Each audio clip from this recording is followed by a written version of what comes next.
Well, West Virginia's identified some problems that they need to get taken care of, and they're hitting the transfer portal harder than I think any of us possibly could have imagined.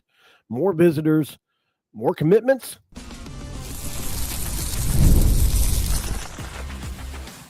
You are Locked On West Virginia, your daily podcast on the West Virginia Mountaineers, part of the Locked On Podcast Network, your team every day. What is up, guys? Welcome back in. My name is Mountaineer Paul. I am your host. This is Locked On West Virginia, guys. Appreciate you for being here for this midday show. Going to be brought to you by FanDuel, of course. Today's episode brought to you by FanDuel. New customers can get $250 in bonus bets when your first $5 bet wins. Make sure you head over to FanDuel.com to get started, guys. And sorry for being late. I apologize. Somehow somebody got my phone number. And just to be completely transparent, the burner community, which is like probably like 100, maybe a little more. I'm not exactly sure of these retards. They have absolutely nothing else to do with their life, and what they do is they'll take these screenshots, or they'll copy and paste something that you write, or half of what you write, take it out of context, anything they can do, and then they jump into these group chats together and share. They laugh about it. And then they try to harass you over it, I guess. That's what's going on right now. It's like, I think I've gotten probably 20 or 30 messages. Somebody got my phone number somehow. So the harassment goes on. They're accusing me of harassing the players that West Virginia is targeting, saying that I'm hurting the program by reaching out to them. So apologies on that, guys, for being late. It comes with the territory. I understand that. I have a platform and they don't, and they feel extremely obviously upset about that. They could obviously go do something like I did and work for it for years to get to a place to where you can share this kind of stuff, but they can't and won't because they're incapable. They hide behind burners from keyboards that nobody can get to, and they do what they do. So it is what it is, guys. I apologize for being late. Let's talk about a little football. Well, you want to do that? You want to do that? I think West Virginia has definitely cited a few things that they need to address. And offensive line, obviously going to be one of those, 1,000%. And unfortunately, we've lost a guy in that offensive line room that never even played a snap. This is yet another guy that's transferred into West Virginia and out without playing a snap. It happens. I get it. But at the same time, it's like, holy cow, man, like this is just not fun. And I talked to Will. I understand why he's doing it. It's just very frustrating for me to see these things happen. But the good news is West Virginia has a bunch of people that they're trying to bring in. And I get it that, they have to do this. They have to bring in as many quality guys as they can, and perhaps they don't believe in the current offensive line as it is. And maybe some guy saw that writing on the wall. I'm not exactly sure, but I will read to you guys what Will Reed said because I think it's worth noting. So I've been talking to Will Reed for months. I consider him a friend at this point. Even if, he goes somewhere else, I think that he's a guy that is going to be successful, man. I believe in him. I hate it. I hate it that he had to go, but I understand why he did. And I do wish him the very best, man, because Will is, look, he's already successful in life, more successful than a lot of people having gotten a degree from Princeton. So, he's pretty well off already as it is, right? And he'll end up at a Power 4 spot, no doubt about it. But he said, hey, bro, this was an incredible, difficult decision for me. And in the end, I've chosen to pursue a more academic path. I'm not sure what that looks like just yet, but I know that's the direction I need to take. I feel awful about this. And I want you to know I'm grateful for everything that you've done for me. Your fans are insane and you're the best. Your support has meant the world, and I'll always be thankful. So it's funny how they say that I'm harming the program when, there's messages like this out there. So it is what it is, guys. I know I shouldn't let it bother me. It's just that when somebody gets your phone number, it's like, okay, it's crossing the line, man. It's one thing to harass me on X or wherever, but uh, this is a little different. So at the end of the day, though, they have no control. I get that, so I just have to continue to do me, and it'll be fine. So at this point, I started blocking them. I haven't blocked them for years now because I thought, you know what, man, I don't care. They can air their grievances with me, and I don't really care.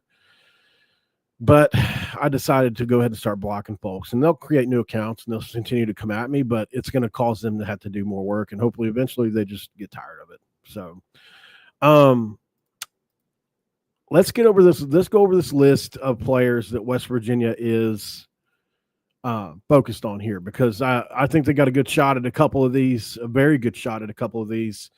And a couple of these I'm not exactly sure on too. So it's like, it's a mixture, but I think they're all going to come to campus. They're all going to visit at some point, and that's something that at the end of the day I'm excited about personally. So I did some tape study today. I asked a couple of these guys for some tape. I asked Will Ostein, who is the first guy we're going to talk about, for some tape.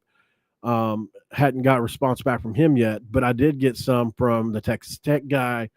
I have spoken personally to everybody on this list. So had good conversations with all of them. It seems like everything's pretty good to go. We'll start with Will Ostein, the offensive lineman from Jacksonville State. He stayed in right to the bitter end. I thought for a long time he was just going to play there this year. They've got a chance to be pretty good, and it's a big loss for them for sure. This would be like you losing I'm not saying he's as good as Milam, but like to them, this was like their Milam in a lot of ways, right? This is a guy that's been there forever, that's given up very few sacks, plays tackle for them. He won't play. I'd be shocked if he played tackle at West Virginia. He's 6'2", 300 pounds. This dude's a bulldozer. He can move at his size. He was a 3-star guy coming out, even at 6'2", number 40 in Alabama. And he had Jacksonville State, Troy, UAB, and a lot of FCS programs. So that Alabama region was pretty well into him. Scouts at the time said that he was a technically sound lineman with good leverage and strength, and he projects as a guard at the FCS level with potential to develop into a starter. He needs to add mass and improve his agility, compete at higher levels. Well, he did better than that. Jacksonville State moved into the FBS, and he still continued to produce at a 72.5. Really strong running grade, guys. 70 overall in the FCS, but when they got to the FBS, he got better. 68 in pass pro, which is about average. He's an aggressive run blocker that drives defenders off the line. That's what he's best at. He's he's played guard at Senator. I think he'll play guard for West Virginia if he does come to West Virginia. His hand placement's very good. His footwork is very good. He started 10 of 13 games in 2024, but he did play in all 13. I think he's a vocal leader. Jacksonville State, he said he mentors the young linemen. It's one of his biggest things that he does well. He does struggle against quick interior defender at times and can lose leverage. I noticed on tape sometimes his lateral agility can be an issue at times. The fact that he's played well against, like, they played Louisville, and he had a really good game against Louisville, even though they got blew out. His individual performance against Louisville was really good. So, he's all Conference USA honorable mention player. So this is a guy that you could project as a possible Power 4 starter. I think he would come in and make an immediate impact. And here's where I have him. I've got on my scale, which is on 50, which I've unveiled this year, guys, on my transfer meter impact scale. 8 out of 10 in production. He's a consistent FBS starter, a very strong run blocker, physical tools. I've got 7 out of 10. He's got good strength, average athleticism. Upside, it's 6 out of 10. He's got obviously mid-major FBS starter potential, and probably, I think he's got a Power 5 potential to start as well. Versatility. He can play guard and center and even tackle in a pinch. Market demand, well, he's valued by a ton of Power 4 teams. I mean, he's got North Carolina looking at him. He's got West Virginia looking at him. He's got other visits for a total of 36 out of 50 on the impact meter, guys. And I think it could go a little higher if we get him. I want to be fair on here. And I think this guy is going to be a very good player for West Virginia if we can get him. So what did Rich Rodriguez say about him? He said, Will's our anchor up front. He's tough, smart, and critical to our run game. He said that in 2024. A scout said he's a reliable lineman with good intangibles, nothing flashy, but effective in the trenches. Needs to prove himself against FBS speed. And I think he'll thrive. I do. I think he'll play well for West Virginia, guys. I think he's the kind of guy that Rich Rodriguez loves. He plays strong in the run game. West Virginia has a quick passing game, so it's not like they're running 3, 5, 7-step drops in their game. So he's a guy that you look at and say that he'll be a contributor and potential starter for this team. I would imagine if he comes here, that's probably what he's going to be expecting to be. So, and he already knows the system. And I did talk to him. His visit will be Sunday. So I've seen a few places say they didn't know that yet, where he would be at. So a lot of interesting stuff going on there. Let's go to break really quick. I took a little too long explaining that other thing. On the other side of the break, guys, what we'll do is we'll talk about the other guys. We got a Texas Tech guy. We've already had another Jacksonville State guy come on campus. We might as well bring their whole team at this point. But we'll talk about all those guys next, right after the break. Stick around. And this episode of Locked On West Virginia is brought to you by FanDuel. The NBA playoffs are almost here, guys, and FanDuel is giving new customers an incredible way to get in on the action because right now when you join FanDuel and place your first $5 bet, you will get $250 in bonus bets if your first $5 bet wins. Guys, I love how FanDuel makes betting so easy, whether it's picking my favorite team or diving into player props. Plus, after the game tips, you can even combine live prop bets into the same game parlay for a chance to win big. Don't miss out and head to FanDuel.com today, guys, to join your first $250 win if your $5 bet wins. That's segment 2. We're going to crack a do. Let's crack on. As we crack a do here, I do have a personal update for you guys. Lost a family member last week. My Uncle Dennis passed away. Very good guy, worked in the coal mines his entire life. He claims to have had black lung. I wasn't ever sure how real black lung actually is. I know he struggled to breathe. One of the most jovial people that you'll ever know. And unfortunately, he passed away at the age of 70. It was a very, very, I'm talking about, how people say people are loved, but like this guy really, truly was loved. And leaves behind a lot, leaves behind obviously my Aunt Karen and her kid, her daughter and granddaughter who just got married. I'm glad he was able to see all that. But man, he was such a great guy. I've got some pretty deep core memories with that crowd, man. My nephew unfortunately committed suicide at one point in time, and I had to go there and be a part of that situation and help with what was left over from that situation. That was a very rough time. And so that family means a lot to me. They've been through a lot. If you could just keep them in your prayers, they need all the prayers they can get right now. And this is a difficult situation for them, guys. They don't deserve it. And they're Rockles, so that's my last name. So they have my last name, and we certainly have a lot of respect for them. So, appreciate them. All right, guys, let's move on here as we talk a little bit more about West Virginia football. I think for me, there's a couple guys that West Virginia has looked at here lately that really excite me. Will Ostein is definitely one of them, but man, the kid from Texas Tech, Joseph, and his last name is pronounced crazy. It's like Adadire. I think that's how they say it. Defensive end from Texas Tech. He plays boundary end, outside backer. He was at Texas Tech from 22 to 24. He was a 4-star guy, 6'3", 260 pounds. He was injured last year, guys, but expected to be their best pass rusher. He was the 26th strong side defensive end in the country coming out. He was one of these big, one of Joey McGuire's first big recruiting classes. I believe he was one of their main guys. He had Arizona, Baylor, LSU, Michigan, Oregon, and went to Texas Tech over all them. Scouts say he was a physical specimen with incredible lower body strength, some of the best I've ever seen, a natural run stopper with pass rush potential, absolutely shreds offensive linemen at the highest level in Texas like they're nobody. Needs to refine his technique, but he has Big 12 and All-American starter upside. That was from a 247 Sports Scout in 2022. Do I have your attention now? So, his overall grades for a sophomore, the last time he played, 65.8 overall grade. Run defense was at a 67. Pass rush was at a 64. Flashed a lot of potential, but he had limited production and missed 2024 due to a knee injury.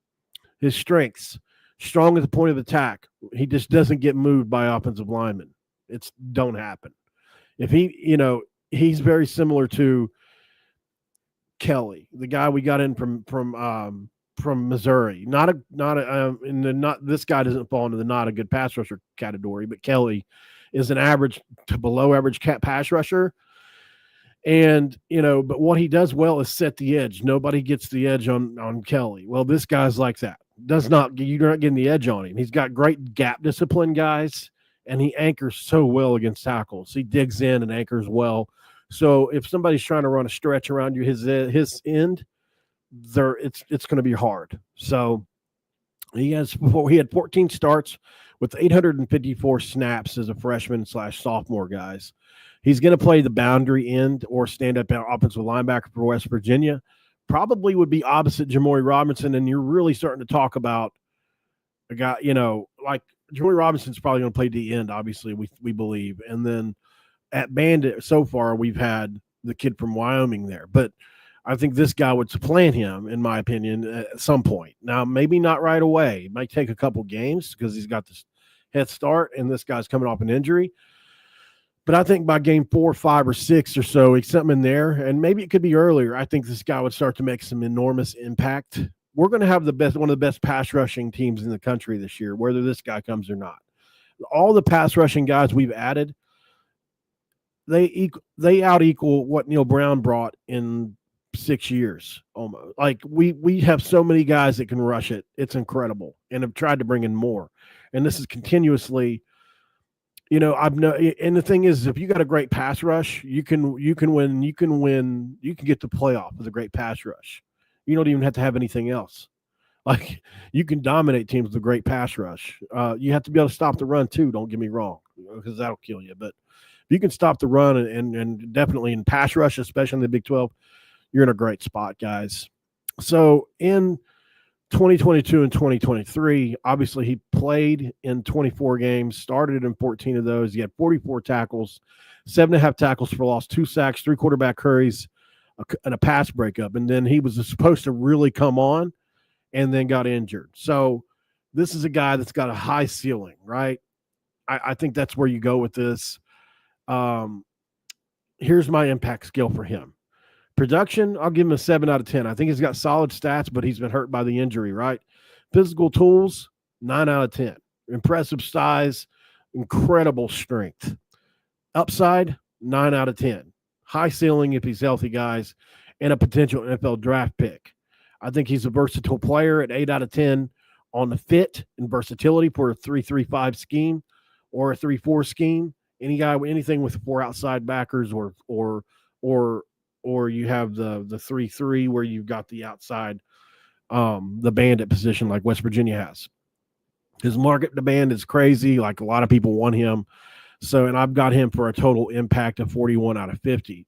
He's high impact and probably immediate starter, guys. So, 247s did note, I jotted down here, Adedire could be the best of Texas Tech's players in 2024 on defense. His physicality and snap count as a young player show his big-time potential. Tim DeRuyter said in 2023 about him, which was the defensive coordinator, he's a force against the run. We're working on his pass rush arsenal to make him that complete player, and he's really growing quickly. I think he's a potential mid-round NFL draft pick if he has a strong 2025, guys. I really do.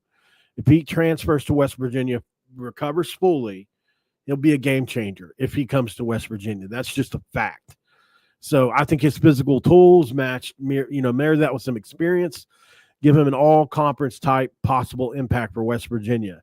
This is a big one to watch, guys. So make sure you keep your eye on it because West Virginia stand a chance to really gain here.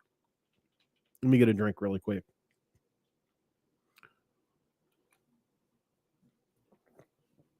All right. I think our odds are good, by the way. People asking in the chat.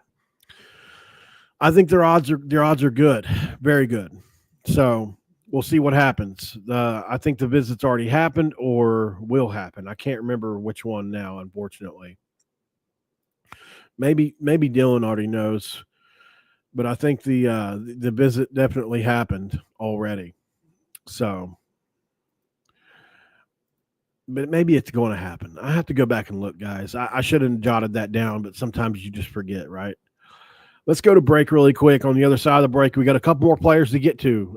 We got another visitor coming that I actually was able to. I think I broke this one. I'm not sure. I didn't see anybody else have it before me. And then we also had another offensive lineman on campus and another corner on campus that would make a big impact. So we got a lot more to talk about. You don't want to miss it. Stick around and we'll be right back.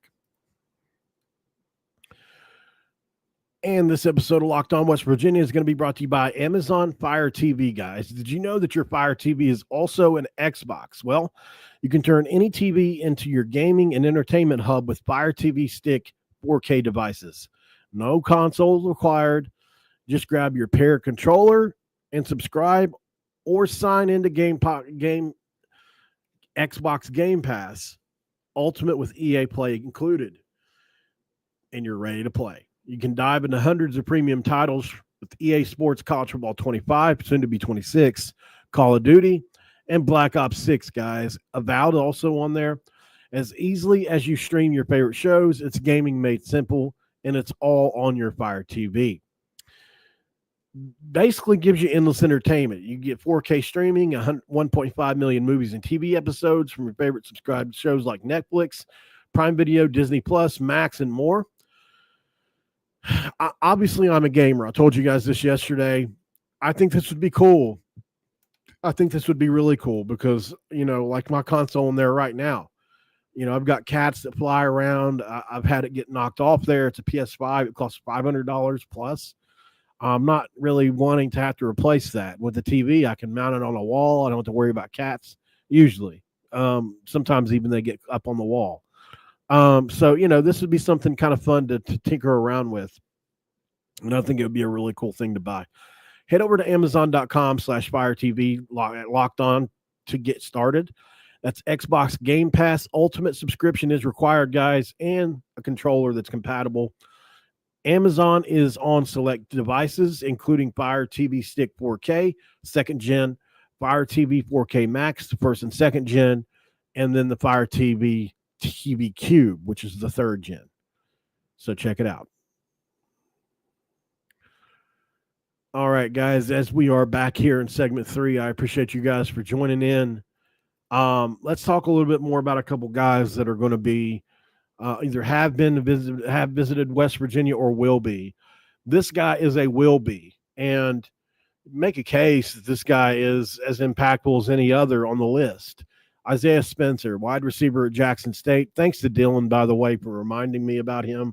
I almost did this video, Dylan, the moderator in the chat, I almost did this video without Isaiah on the list, and I appreciate you, Dylan, for reminding me of him so I can refresh everybody on my tape study of him. He's incredible, guys. I'm going to try to find some tape on him really quick because I do have it, I do believe. Let me see here. Isaiah Spencer. There it is. Okay, so he is let me break him down first and then we'll go there. So obviously he plays at Jackson State, which is where Dion was before in the FCS and I think it's in the SWAC conference. He just had a sophomore year that was something to really behold. He's 6 foot, 185 pounds. Didn't have a star rating coming out, guys. I think he was a 2-star player, maybe. Couldn't even find it. His run blocking grade, really the only weakness I could find. He averaged close to 19.8 yards per catch. That's 20 yards per catch. That's elite. He stretches the field. He's dangerous on go routes, posts. He's got extremely reliable hands. His drop rate is basically, it's not even there. Like he might have one or two in his career that I could find. His route running is very crisp. I think he's effective on the intermediate routes, especially. Some of his short routes can use some work, according to what scouts have said and what I watched. He had a few 100-yard games in 2024. So his frame is average, and he can struggle sometimes against more physical corners. His run blocking can need work, but man, other than that, guys, the only other thing I could find to critique was his level of competition. I mean, his route tree it's still being refined, but it's good.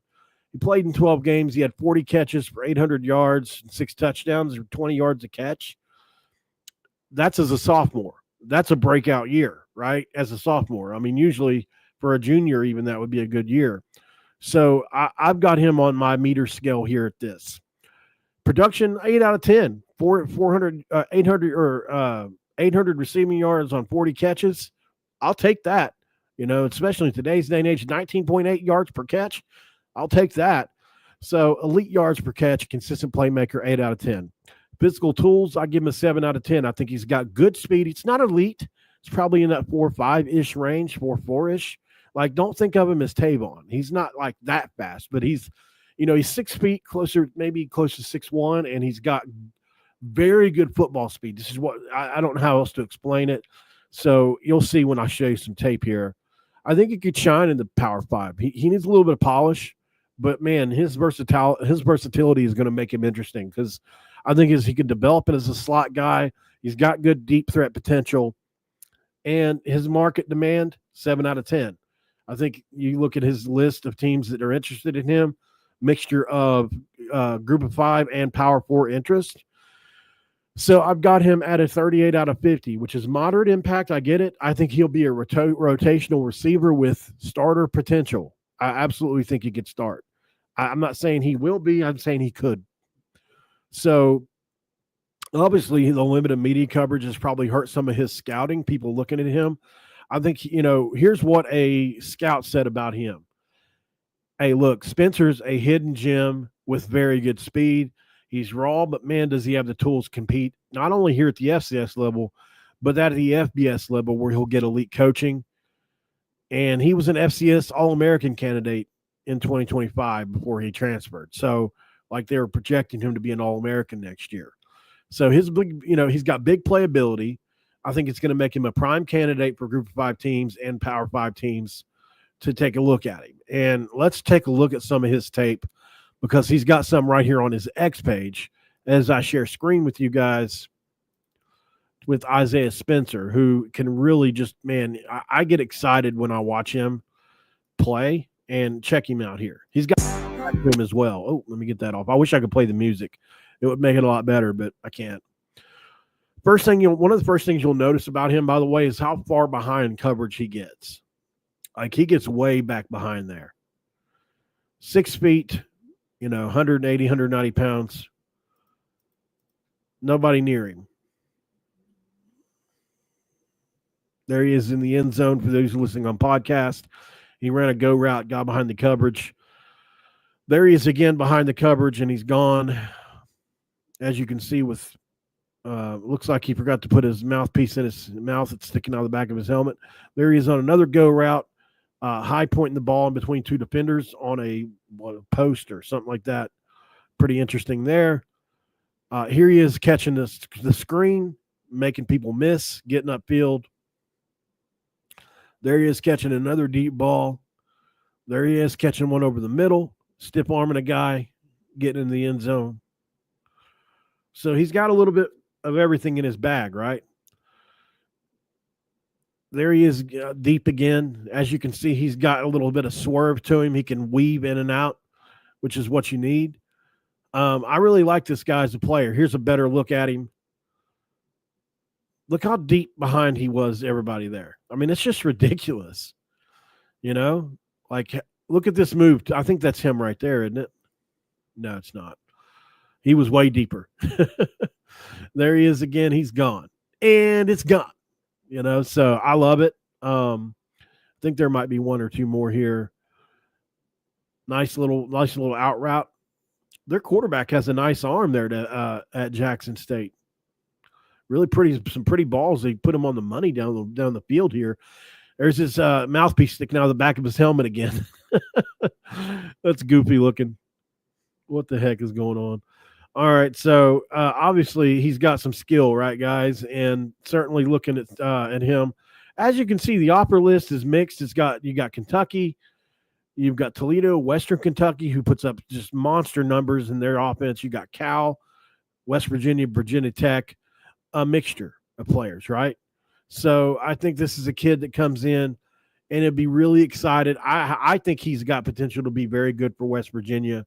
What say you guys? We'll see, right? Let's go ahead and analyze this last one, guys, as we keep moving through. I think we have one more, right? No, we have two more, so I need to really move. So here's another one, guys. Davion Harley, offensive lineman, Jackson State. Could West Virginia have the entire Jackson State offensive line? I don't know. He visited, I think, yesterday or the day before. You know, he's 6'4", 310, and was their center, I believe. You know, he was a two-star guy coming out as well. So he didn't have a ton of offers, guys. Jackson State's where he ended up going, I think, when they were FCS. And his run blocking grade was 70. His overall grade was 68, which is, average. His pass blocking grade was 65. He's got good frame and good size to be a tackle or guard. He holds his ground pretty well. He's effective in creating push for Jacksonville State's run game. I thought he was pretty raw but coachable, based on the progression over the course of the season, especially early on, man. It was like, ooh, this is kind of rough. One of the biggest things about him, and I think one of the big reasons he was on our campus, Rich Rod said that he was, he won as many or more of their like Warrior of the Week kind of awards than anybody else. And he's absolutely praised for his work ethic and practice. So a guy like this is the kind of guy you take just because he's always getting better. And you're almost afraid not to take him because if a guy like is working like that, he's going to be good eventually at 6'4", 310 pounds. So he's got the size to be a guard or a tackle, like I said. He struggles with speed rushers, guys. From what I saw on tape, it's just my opinion, So I think he's still developing. His hand placement is inconsistent at times, and I saw him get overpowered a few different times. So he's got work to do. Don't get me wrong here. He allowed 3 sacks on the year, which isn't terrible. I'm not saying it is. But, man, they average 220 yards a game, so it's not like he's this awful player. I just think, there are other guys that I think West Virginia – I think he's coming in to be a rotational player with potential down the line. That's what I think, because he's going to develop into something. And everybody they're bringing in is to start today. I'm not trying to bash this kid at all, not at all. He's a 6 out of 10 on production because they had 20-something hundred yards rushing. Physical tools, I've got 7 out of 10 because he's got raw athleticism and incredible size. I think his upside's also 7 out of 10. He could develop into a solid FBS lineman. His versatility, he can play tackle or guard, so that's 7 out of 10. Market demand is right there at a 5 out of 10. If you look, he's got some group of 5 stuff mixed in with the West Virginia and like maybe 1 or 2 others. I think Marshall was after him for a 33 out of 50. Moderate impact, rotational lineman with starter potential. Kind of like a couple others on this list, which is where you kind of, you look at this and you're like, okay, these guys aren't bad players at all. I'm not saying they are. These guys they have potential. I mean, look, he's already, Rich Rod already knows this guy's worked for him. They ran for 20-something hundred yards, albeit at Jacksonville State. But if somebody goes down, this is a guy you can plug directly in for a game or two and not lose a beat, right? So these are important players. I don't want you not to be excited about it. And then there's also the potential that in a year's time, he's a lot better than he was last year and breaks out as a star, and you just happen to take a chance on him. The coaches would know that, so I don't think we have, there's no reason to put your nose up at here, in my opinion. Last but not least, and certainly not least, Darian Lewis, who I had a great conversation with the other day. He told me that, what did he say? The corner that's already on our roster from Akron, one of his best friends. Forgive me, Golden Nelson. So they're really close, obviously. So we may have the entire Akron defensive back room. Just kidding. But, we might have two of them. And both of them might play a lot if this guy comes to West Virginia. He's a good player, guys. 5'11", 180 pounds. He was a very, very low ranked guy coming out as well, but that doesn't matter, right? His PFF scores are not incredible. 62 overall, coverage is 63, run stop is 60. So, what is it that people like about him? Well, he had some production. Let me make sure I got this right. That doesn't look right. What did I do? Hold on. Let me make sure I got that right, guys. That doesn't look right. Sorry about that. Okay. Let's here we go. So we got 43. Yeah, that's right. Okay. 43 solo stops, 0 forced fumbles. He did have 1 interception and 74 total tackles last year. So he had 31 assisted, only 1 interception. Let me make sure that I don't think I question those PFF scores just based because no offense to anybody, but why would he be on West Virginia's campus if they were that bad? Let's see. Well, he was a sophomore, so that explains a lot of it. He's young. Let's see if I can find some PFF on him really quick. Don't take me for. I was in a rush whenever I put this together, and I could have missed on that. I just don't think that's right. I'll get back to you guys on the PFF scores. Don't take that for gold. If you're in my Discord, I'll update it here in a little bit. I may have, because what I did was I've got this Google Doc thing, and sometimes what I do is I'll just copy and paste over to where, when I'm in a hurry. And sometimes because the players are so close together, sometimes I'll miss and we'll put the wrong ones on there. And unfortunately, that may have happened here because that just doesn't seem right, So somebody block and kick out Uncle Dennis, another one of the burners in the West Virginia community, in the chat, please. I don't know how many more there have been in here. I'm sure a couple. Other than that, guys, I don't have a whole lot else. I think West Virginia is one thing for sure, two things for certain. They've got a lot of guys coming in and out, and even more that we don't know about. That's just a fact, So hold off on Lewis, guys. I just feel like those grades are either really bad, and I don't understand why. But he's a sophomore, and he's probably got some upside. That would be the only explanation. But those scores were kind of bad, so we'll have to, I just want to be honest with you guys. I mean, people make mistakes. So I don't want to, nobody's perfect. So we'll see. I'll update you guys on Lewis on the next one. He did visit. I think he's a good player. I watched some tape, but I didn't get a chance to watch a bunch, and I'm not going to get on here and pretend like that's the right thing to say there when I'm not 100% sure. So I just want to make sure. I don't want to feed you guys BS. That's a low score, though, if they got him on campus, that's for sure. And look, PFF's not everything. I'm not saying it is, but a lot of times, man, if they're that low, there's something to it. We'll figure it out. Other than that, guys, not a lot else. Basketball is kind of dead right now. Not a lot going on there. I'm sure we'll have updates.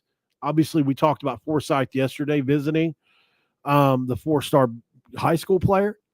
So, there are certainly some things going on there. I don't know, about Smurf Millender and some others.